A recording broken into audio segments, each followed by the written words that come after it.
Okay. So Eugene Kelly is going to moderate our next panel. Eugene is a dear, dear friend. He's the Vice President of Global Diversity, Equity, and Inclusion for Colgate Palmolive. And he has been a long-time partner friend for not just Saramount, but for a lot of these other organizations that help support and promote not just ERGs, but more broadly in the DEI space. So thank you, Eugene. He has held leadership positions in HR with AOL, Time Warner, PepsiCo, Wendy's International, Hyatt Hotels, and he has also served on the Global Diversity and Inclusion Councils for both Asia Society and the Conference Board. So will you please join me in welcoming Eugene Kelly and his panelists as they talk about, come on up, ERGs as a talent development tool, engaging and elevating AAPI talent.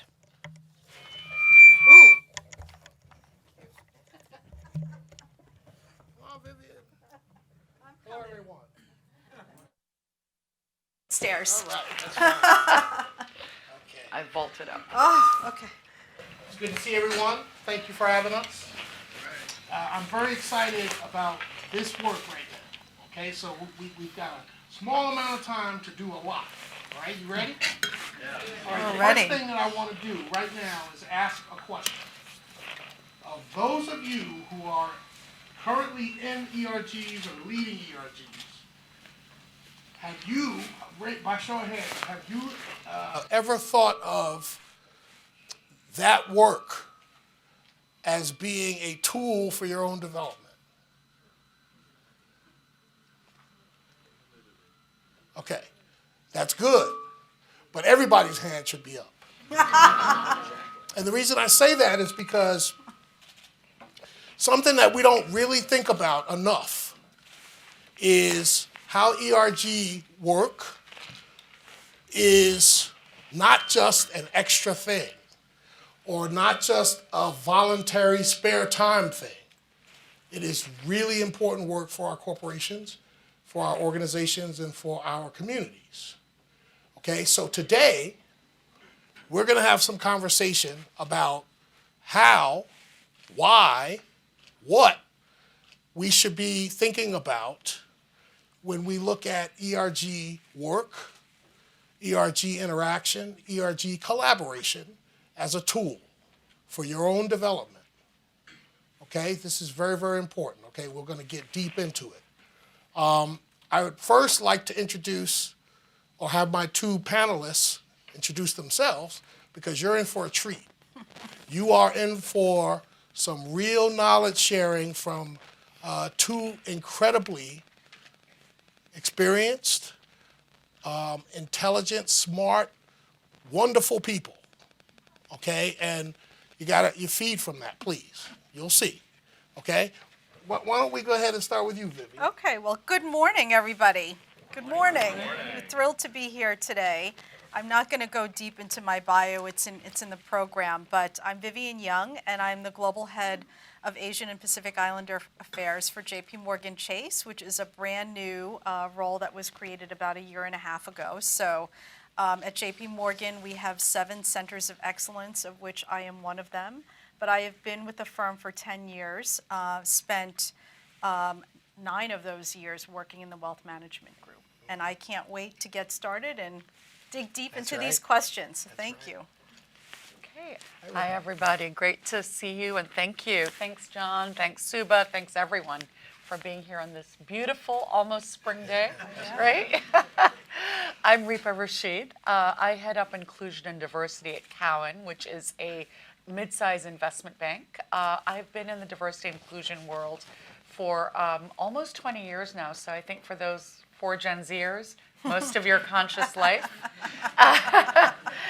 Sorry, we'll stop. We'll stop being generationally insensitive.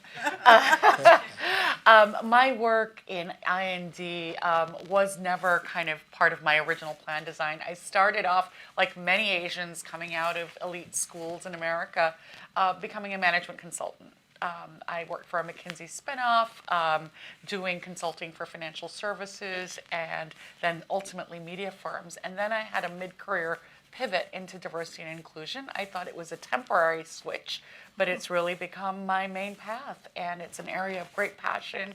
I've had two types of roles. One, a leadership role within an organization like what I hold at Cowen and what Vivian and Eugene hold in their organizations. But I've also had the privilege of working with people like Suba and in the think tank advisory consulting environment doing research. So I hope I can share a bit of, throw in some data and frameworks and that good stuff. Okay, so you see what I mean? Okay, so we're going to jump right in. What we're going to do is we have a whole slew of questions, but we have agreed on a couple of questions that we think we could go pretty deep on to help you, right? Any question that you might have, we will give you adequate time after these couple of questions to ask us, right? Because this is what you're here for. You're here to ask what you want to know, right? So I'm going to start off with Vivian and ask, by the way, anybody, please feel free to jump in. ERGs amplify employees' voice in the organization and provide visibility. They can be a powerful talent development platform and a place where you discover talent that otherwise might have gone unnoticed. How does this play within your organization? Vivian? Well, thank you for that. I think I actually embody that at JP Morgan Chase. So as I said, I've been with the firm for 10 years, always in like a wealth management role, either product development, management, marketing.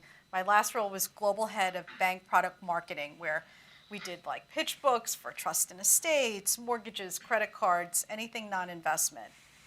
Fast forward, here I am sitting in this role as global head of Asian and Pacific Islander affairs for JP Morgan Chase, right? I always say the person that hired me, Brian Lamb, didn't hire me for my expertise in trust and estates marketing, right? I was the co-chair of our Asian BRG, which is called Aspire. And during the height of like Asian hate, right after the spa shootings, he had slated a role for an Asian Center of Excellence, but was thinking later in the year as he was sequencing in LGBTQ+, advancing Hispanics and Latinos, and then having the Office of Asian and Pacific Islander Affairs like afterwards. But during that time of crisis, he said, like, what do we do? How do we connect to our communities? How do we support our employees? And we came together as a business resource group and said, okay, well, we need to pivot. We need to do these things to support our employees. We need to talk to them. We need to hold courageous conversations. We engage senior managers to host small roundtables with employees where we could share our experience so that people knew that they weren't alone. And I think through that, people got to see me in a different way, right? And when the job finally came up, people were like, I honestly had no idea. I was like, I don't know what that is. I have a Series 7. I've always been in the business. I don't even know like what you want to achieve there. But people were like, you really should throw your hat in the ring. You know, and as we say at JP Morgan, never let a crisis go to waste because people get to see you in ways that they normally wouldn't see you. And I'm proud to say out of the employees at JP Morgan Chase in the United States that self-identify as Asian, we have close to 30,000. Wow. So when we talk about, you know, the power of BRGs, I always say to folks, like, your superpower is that you are part of the largest and fastest growing demographic in the United States. And you have the power to influence how we interact with our clients, our employees, right, and our community. And like, take advantage of that, for real. Like, that's a real thing in harnessing the ideas. Like, I just paid for a study, I think that had 2,000 people, right, which is pretty good. if you can get 2,000 people to participate in a study, we have 30,000 Asian Pacific Islander employees that I could have used as a resource to get the temperature check on, like, what do you think of this product? What do you think of this service? Where do you think we should be going? So I leave that with you, that it's a very powerful thing. Yeah, that's an amazing story, because it just kind of goes to what we started out here with, and that is the opportunity for you to develop yourself, your career, your trajectory in a corporation or society by doing something that goes off the path that you assigned for yourself, right? I mean, like, most people would not take that job, right? Because it's just too foreign to them, okay? But this is an opportunity to take baby steps to get to that exposure. So please take that to heart and think about how to get that done, because that's how you build yourself. Thank you. Anything to add, Rip?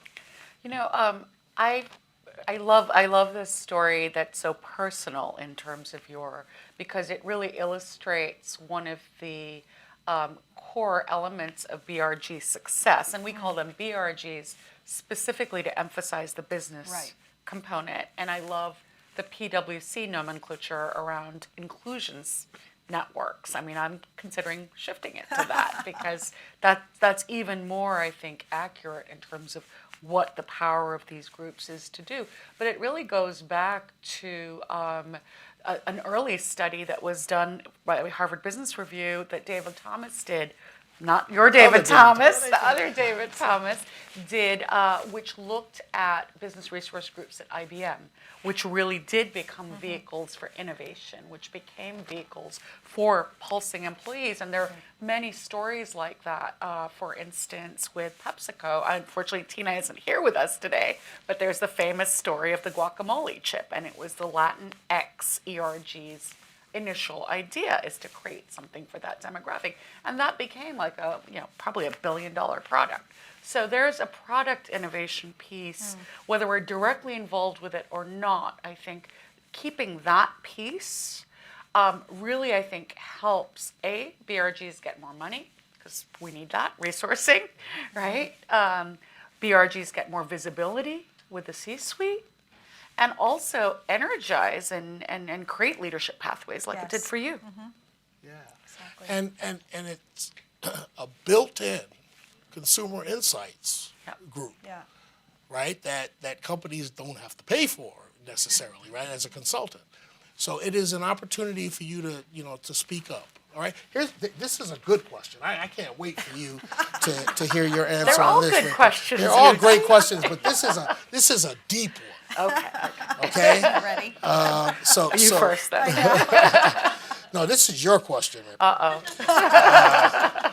Many Asian professionals have had to face the stereotypes that paint them as smart, hardworking, and loyal, but also lacking the confidence and executive presence that leadership requires. Some first-generation Asian Americans say that there is some truth to those perceptions and are willing to learn the necessary skills. Do you believe that ERGs can help be a part of that, a partial solution to that? If so, how? Wow, that is a good question, right? And how many of us have faced those stereotypes? I'd love to hear that from the room. Remind us what they are. Hardworking, we all get that stereotype, right? Smart, right? How many degrees do all of us have probably among us? And what was the third one? Loyal? loyal. Keeping our head down. Someone said it earlier, right? One of our previous panelists.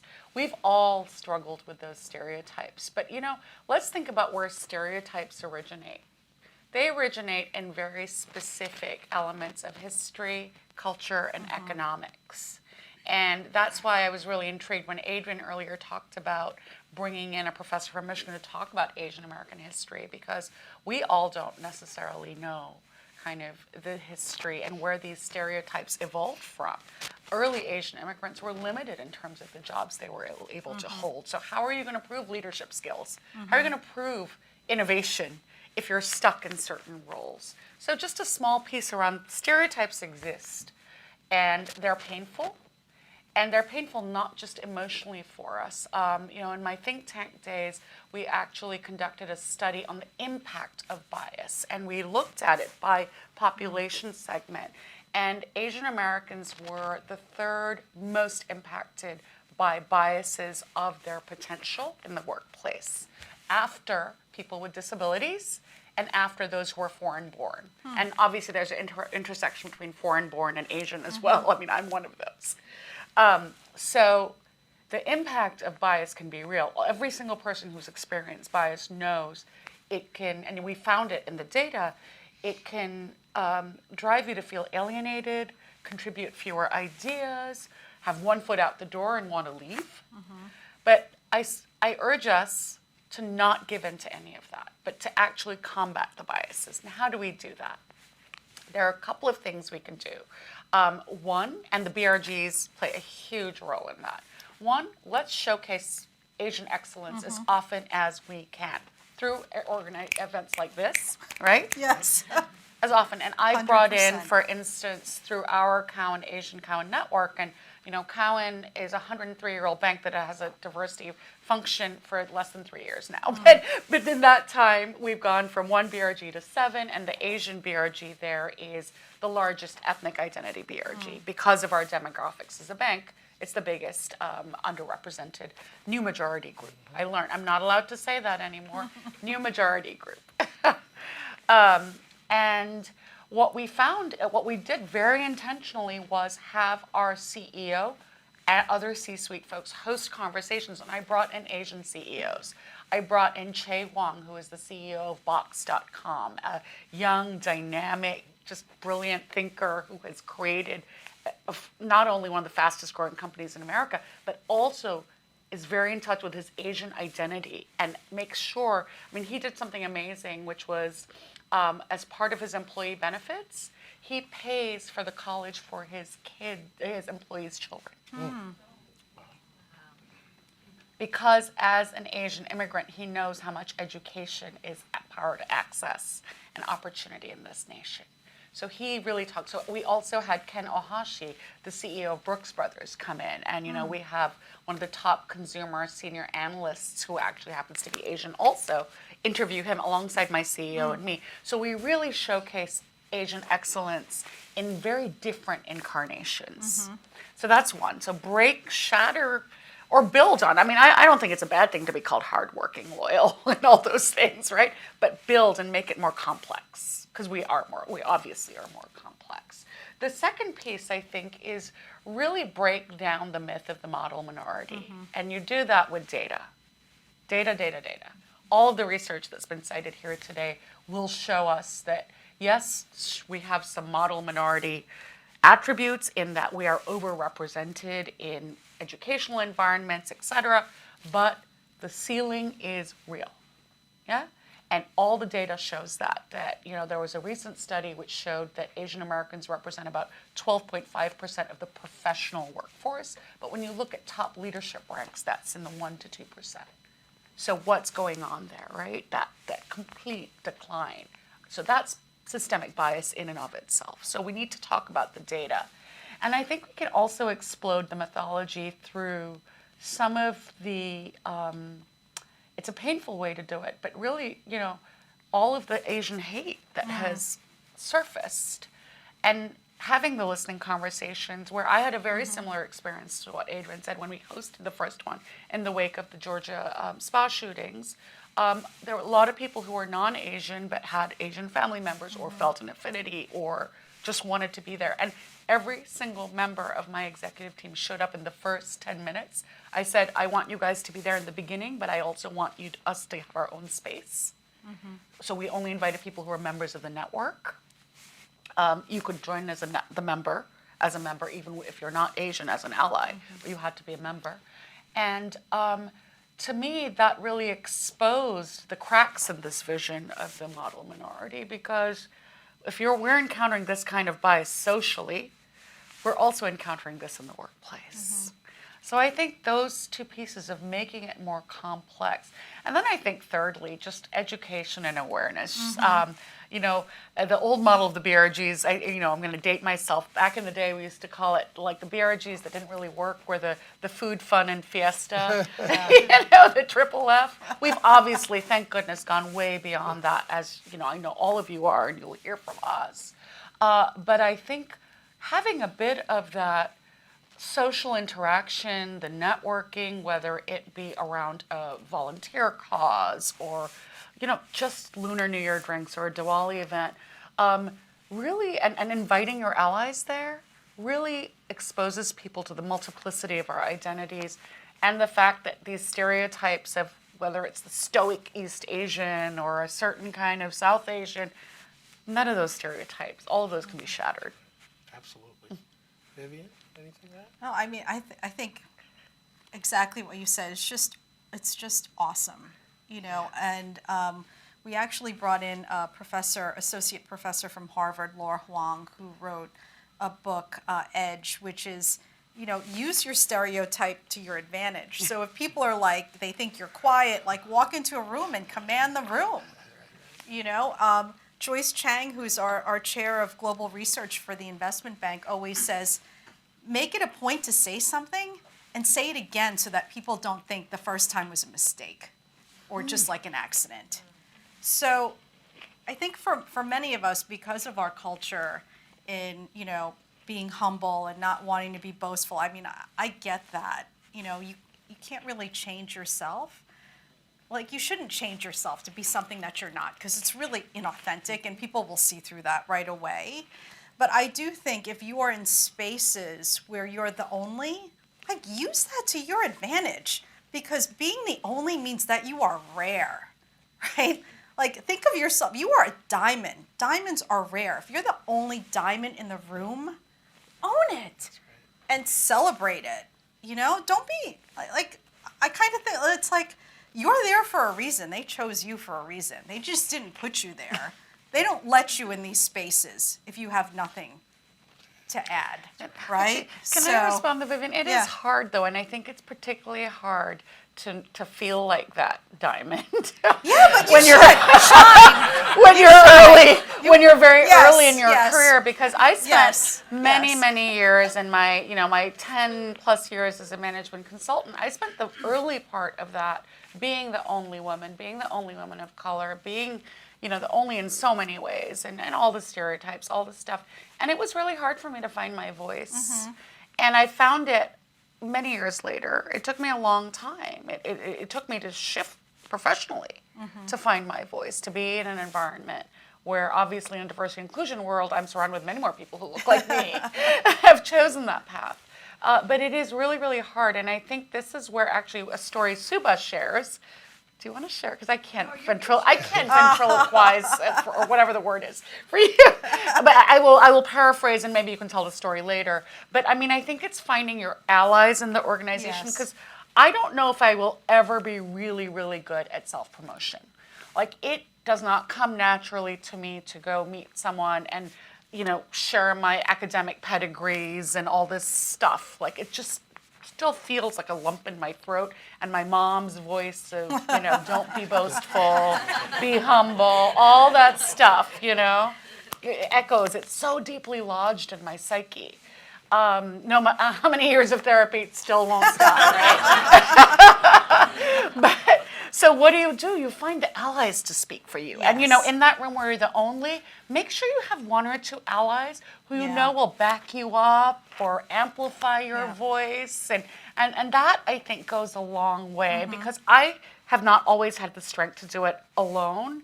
Maybe now at my old age I can, but when I was younger it was really hard. So find a couple of the allies in the room who will help you, who also know that you're the diamond, right? Yeah, for sure. These are really important points. And at Colgate, we've seen some real incredible growth from the people who sometimes we've had to push them to be ERG leaders, right? And assure them that it's going to be all right and that you're not going to make a fool of yourself. what's happened, though, is that they've started to embrace some of the opportunities to actually show their talent, right? This gives them an opportunity to perhaps interact with senior leaders that they may never interact with in their job, right? And it's behind something that they believe in, right? And that shows right there the diamond, right? And then they start to figure out from their business acumen how to connect the two. All right, so this is where you might want to be creative about how to use the opportunity to be an ERG leader.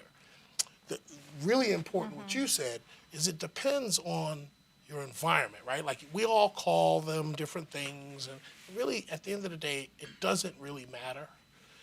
You have to shape it to what your organization, to the benefit that you will get from your organization. Okay, so it's not one way to do anything, okay? And that's where your creativity comes in. Okay, so please, you gotta spread your wings and feel free to do that type of thing. That was, thank you, Ripa, that was a good one. All right, so now, there's a question that I could not resist. I'm the moderator. And I'm not supposed to answer the question. I can ask you. You want me to ask you?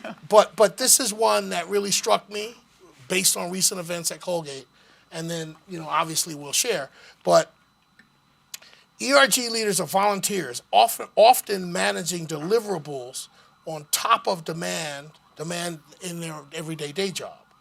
How do we help them to maximize their leadership opportunity? And should we recognize them?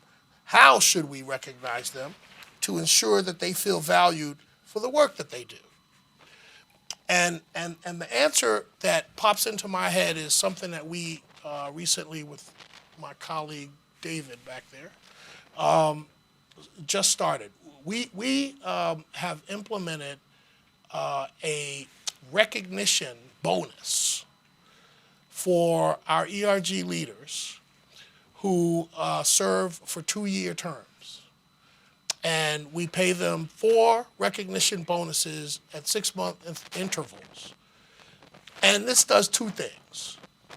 This shows that we care about this work and that it's a meaningful part of our business.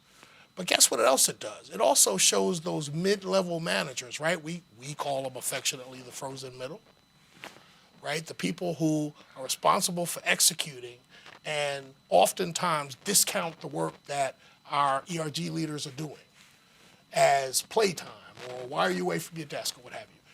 This makes a firm footprint statement from the company that this is worth money. This is worth, monetary reward for the work that they're doing because it's making us better, right? So that validates that.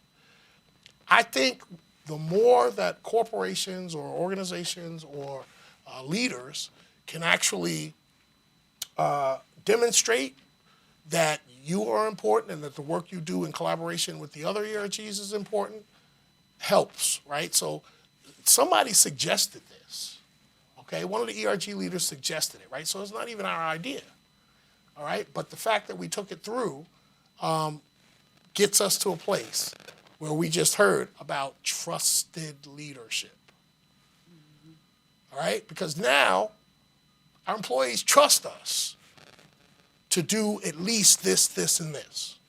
Okay? So that's just one way that you could do it. There's multiple ways you could do it. Anything you feel about those things? I mean, I love that idea. I think, take that back. You call Jamie and tell Jamie, I got an idea for you, Jamie.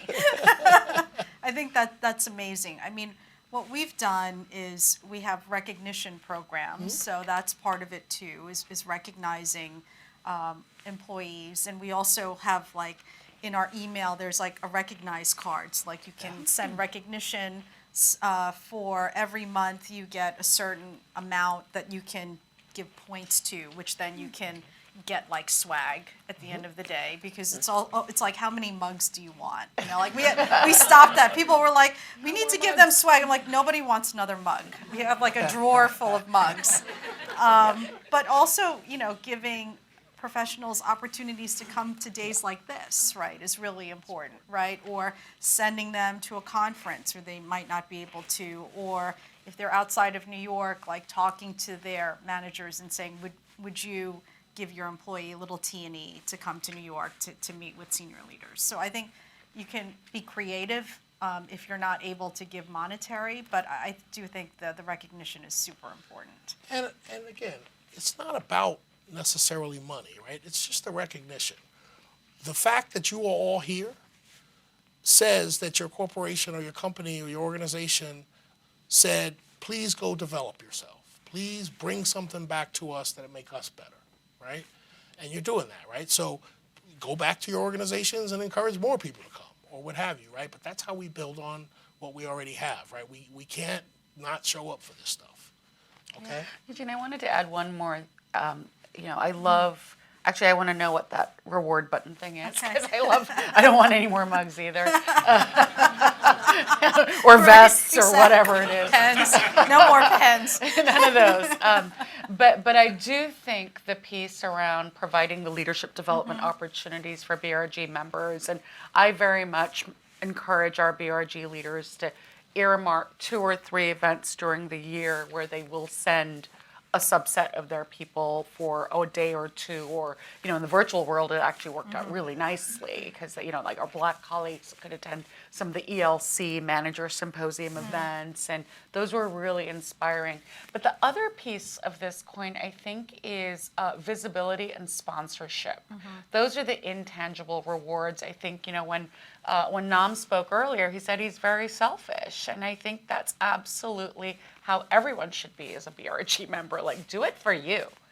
Do it because you are going to be able to meet at the Lunar New Year drinks the CEO. My CEO showed up. I wasn't well that day and couldn't go. He texted me. He's like, I'll be there in 5 minutes. I was like, I'm not there, but I'm so glad you're going.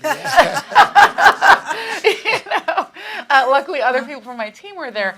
But I mean, it was the amount of FaceTime you get with leaders through BRGs can be constructed in a way that is good for all of you.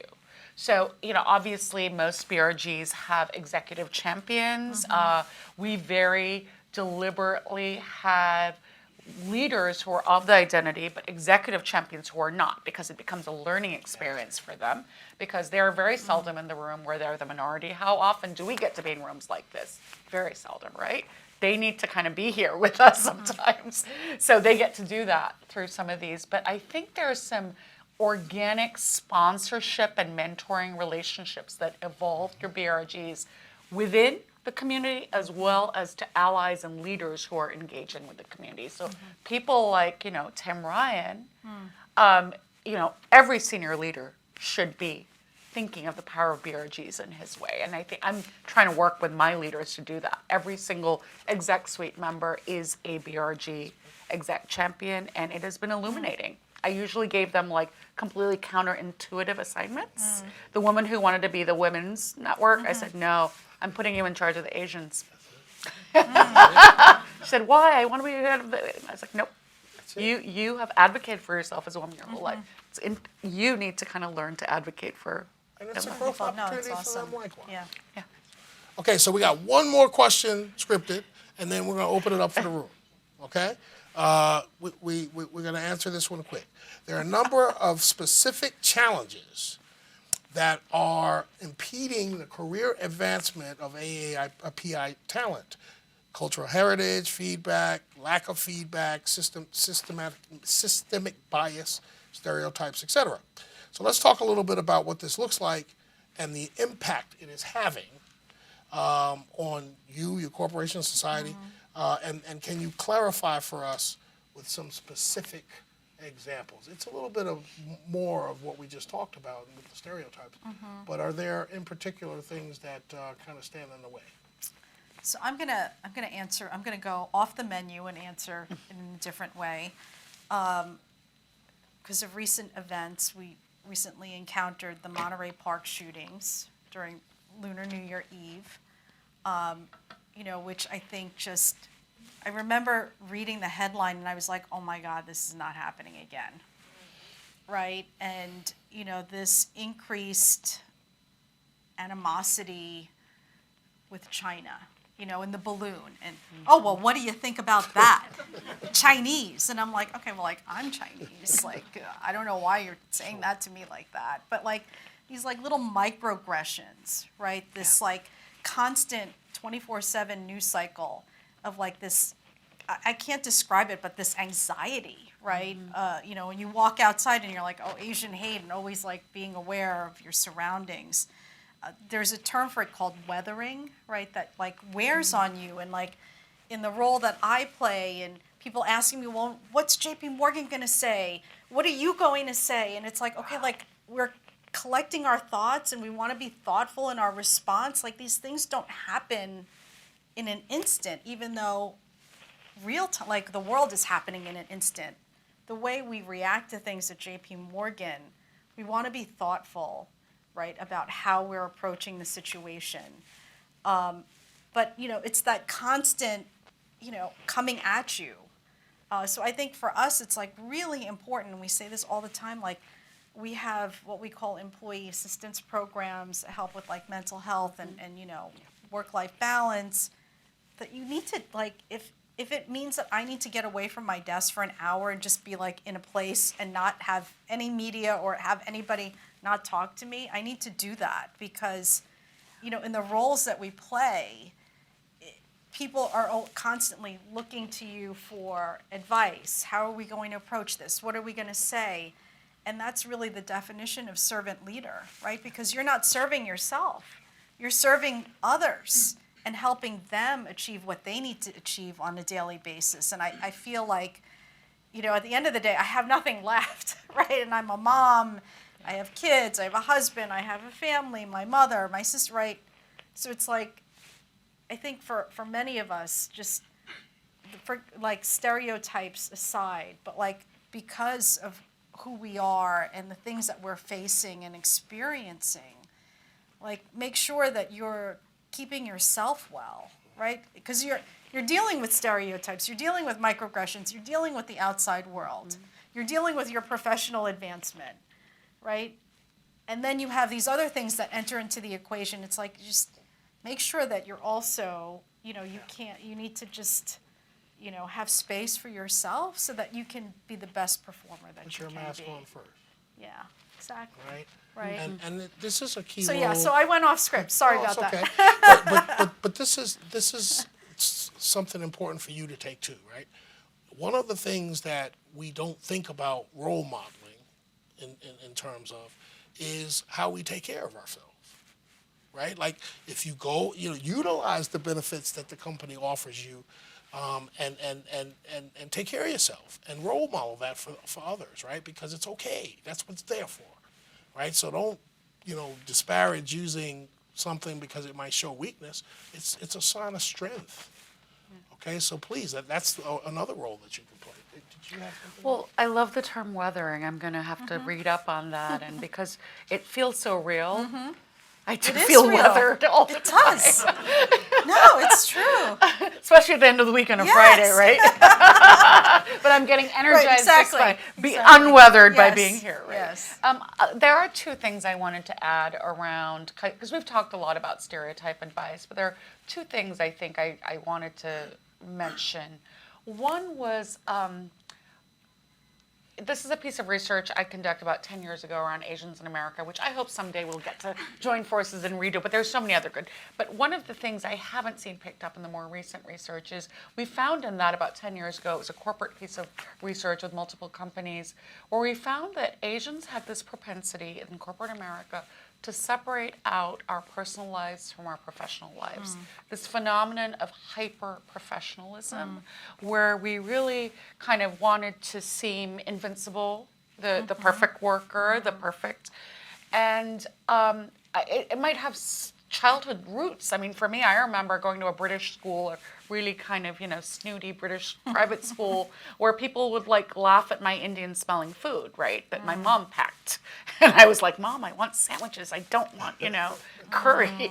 And, you know, like, how many people have experienced something like that? Yeah, right? We've all experienced. So those things are so embedded in you that you, like, when you get to work, you Yeah. kind of keep it all away. And I remember interviewing a very senior level Asian gentleman at a pharma company who said to me that, he thought he was on the kind of uprise and doing really well in his career, and that his boss was really going to be his mentor and person to get him to the next level.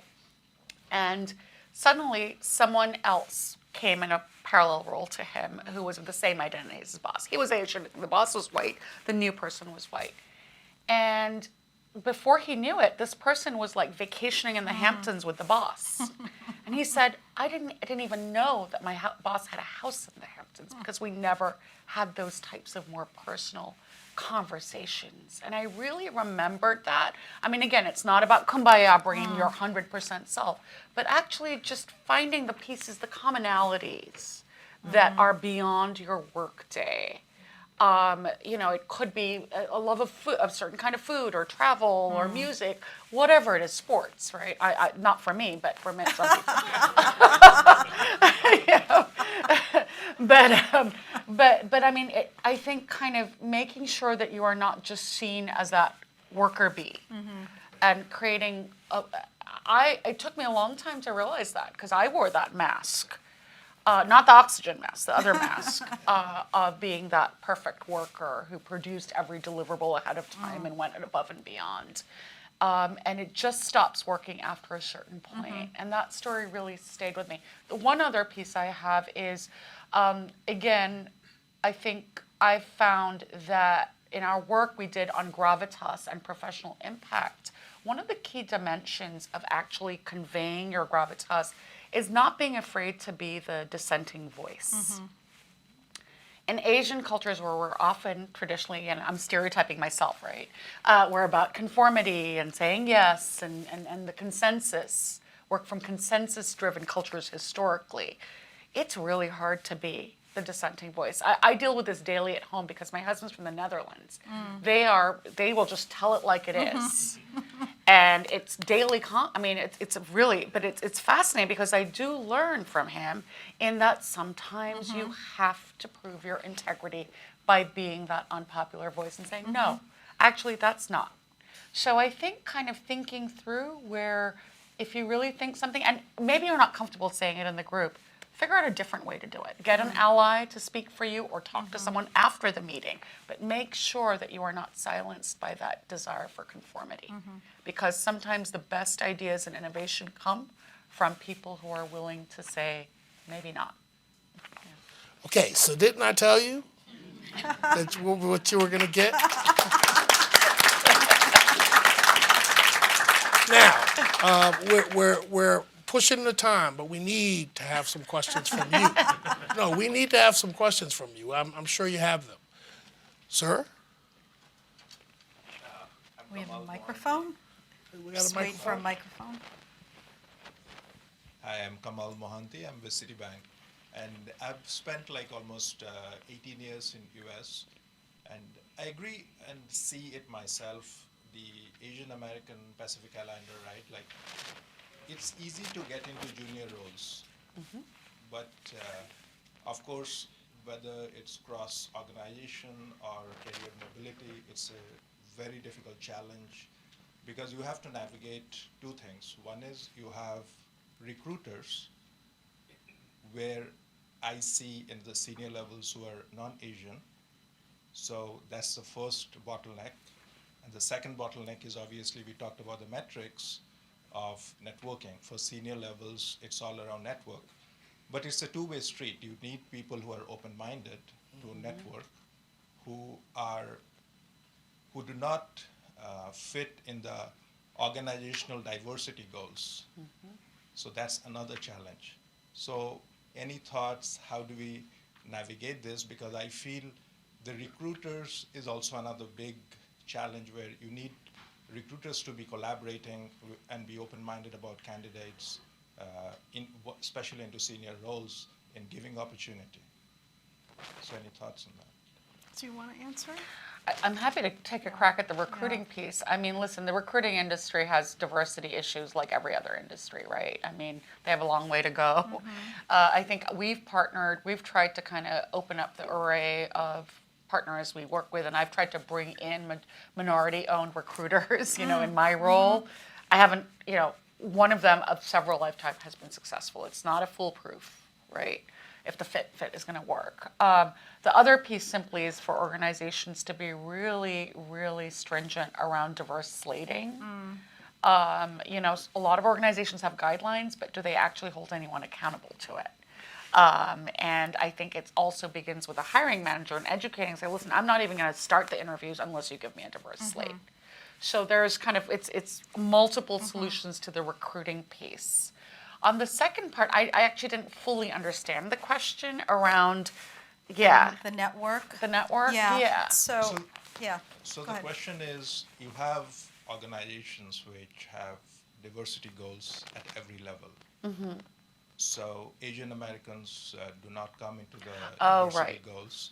So you are now like whether you are a white American or you're an Asian American, everybody fits into the non-diversity goals, right? So one of the things I have observed in my own, even reaching out to seniors to network, right? You need the other person to be open-minded to say, okay, he's different from what I know. Can I include? But we looked at the stats, right? So how do we also break this barrier of the people who are already there, them being open-minded for something new and fresh perspectives, because it's difficult for people who are trying to reach out. Yeah, we've had, this is an issue, okay? And I can't give you an answer for that, right? But we have to chip away at it. And I guess the whole forum about why we're here right now is ERGs, right? And so ERGs, can help be a vehicle to try to make this change. So we don't have the silver bullet, but we got to keep at it.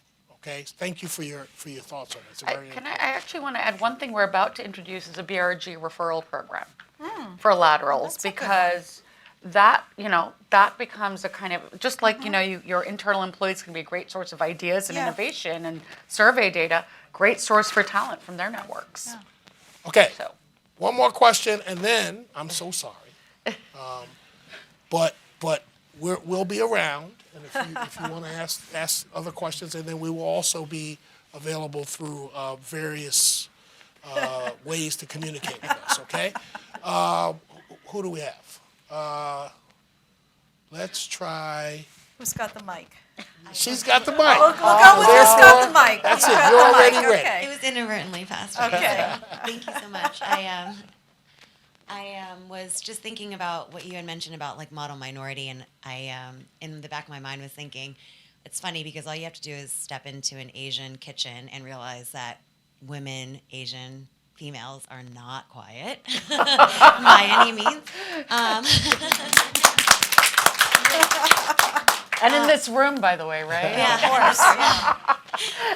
I'm just curious. We talk so much about pushing forward, and I think part of the win too is also knowing when to step back. And I noticed on this panel here that there are career switches and moments when you have moved. So maybe for the audience, like, could you please share there are probably multiple moments, but when you decided this is enough and I'm leaving. I mean, I would say for me, I've been at J.P. Morgan for 10 years. This is probably my 5th job. And I mean, like, grateful to JP that I can have unlimited careers there. And it's a matter, so for the networking, what we say, it's like a success formula. It's excellence, showing that you are excellent at your job, plus exposure. So get your manager to give you some exposure. That, I would say engage your manager to help you get into the networking. For me personally, it's like when I'm bored, I'm like, I don't want to do this anymore. I want to do something new. And that's how I've been able to pivot, but it's always related to that success factor of being excellent in what you do and having that exposure to others.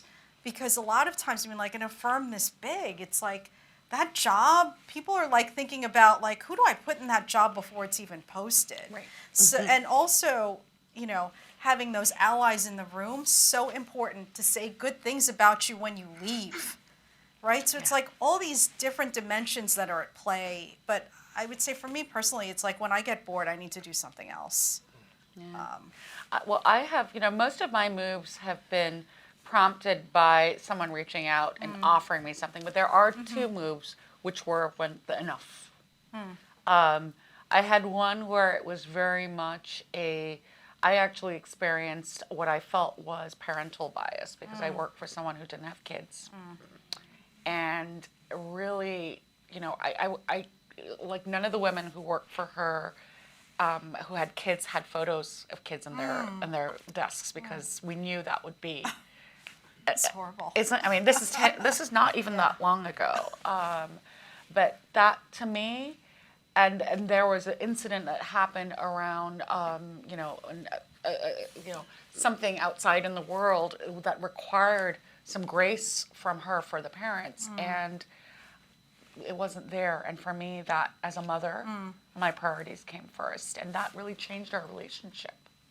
So that was one. And then actually I had experience in Asia, and obviously when I was living and working in Asia as an Asian, very different kinds of experience and bias, but there was extreme gender bias that I experienced in a way that I hadn't anticipated, having spent most of my career here working for American companies or Western companies. I was at that time working for an Asian company where the gender inclusivity was just not that advanced, and that was the line for me, and I voluntarily left. And those are the only two places I voluntarily left without something lined up next, someone seeking me, but those were two, and they were bias related. And so, I thank you for sharing that. The bottom line is your enough moment is personal to you. Yeah. So we can't tell you what would constitute enough. You have to think about it yourself, and you have to care enough about yourself and self-evaluate enough about what you want and what you can accept, and go ahead and let that dictate your enough moment. I want to, from the bottom of my heart, thank you for giving us your attention, for participating. I'm sorry we don't have all day to do it, but really important discussion. Keep building and keep attending these types of things and keep pushing in your companies.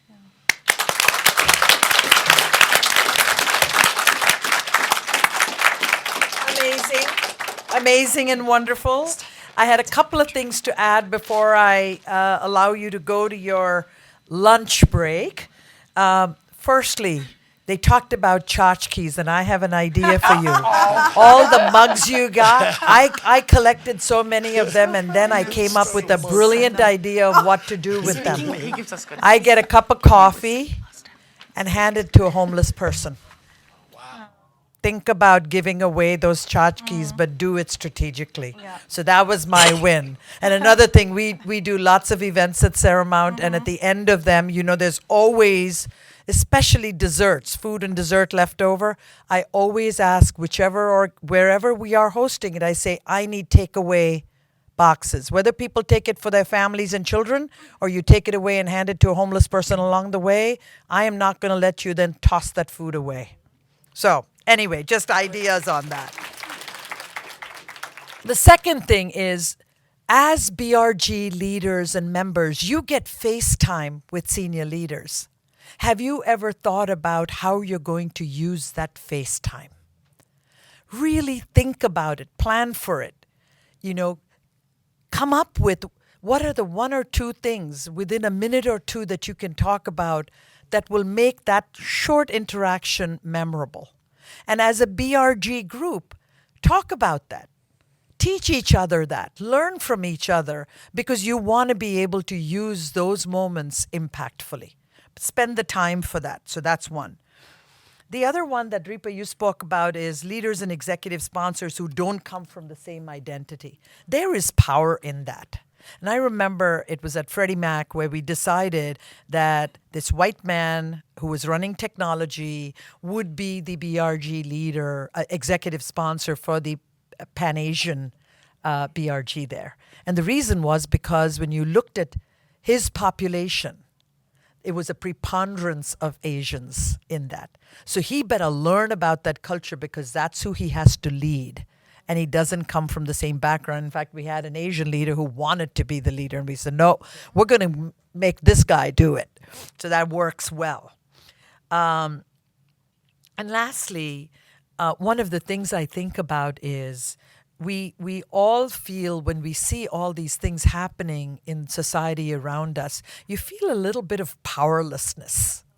You're there, you're feeling these things, and and I know the Black community has felt this extensively. It's like, is this ever going to stop? Probably not. But the question is, how do you build resilience around it? And the interesting thing to me was not only learning about how you yourself, some of us may reach out to the mental health resources our organizations offer, others meditate, some pray. We have a variety of coping mechanisms. And I will tell you that the younger generation struggles with this much more.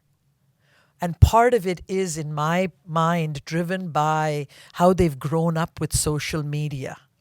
Because in my generation, and I'm dating myself, I'm 61 years old, and I will tell you that you talked it out with people. You had conversations about these things. You didn't just type stuff into social media and have responses come back. And those kinds of interactions that we had in its own way built resilience. You learned to lean on people because then in doing so you gave them permission to lean back on you. And I think we need to go back to some of those basic building blocks. And as leaders, I would say to you, share both what you're doing to cope, be vulnerable in sharing where you feel you need support, and be that shoulder for someone else. The power in both giving and receiving grace and having gratitude can sometimes compensate for this feeling of absolute powerlessness that we all feel about what is happening in and around us. And so I